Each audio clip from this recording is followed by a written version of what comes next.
So we know really clearly, we're getting more and more evidence, and the discussions here have been really stressing how these problems are interconnected, risks are interrelated, and yet, although it's amazing progress that, from 2015 through to 2016, we have this global agenda. We've got, the global frameworks on sustainable development. We've got the Paris Agreement. Also, we've got the Sendai Framework for Action on disaster risk reduction.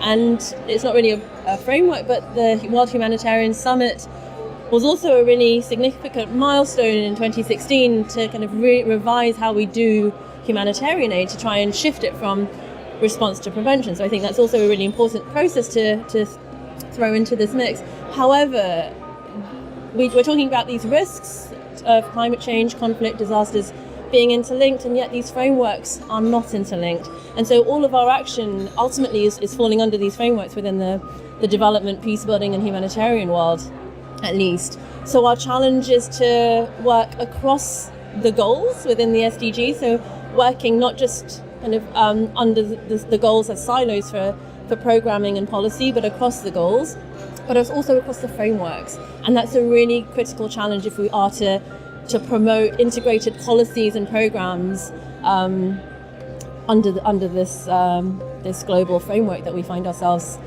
with, which is a really positive opportunity. But I think it's also a reminder to us to through the implementation phase, which starts now, ensure that our responses are integrated within that. And I think there's a real imperative on the donor community and the practitioner community to think about how we work within the framework. So donors, I think, really have to ensure that when they design calls and funding allocations, to not restrict themselves to these individual frameworks, but really try and look at how say a climate change intervention under the Paris Agreement or under the Paris Agreement can work across, and also achieve these cross-sectoral co-benefits under the SDGs or under the Sendai Framework.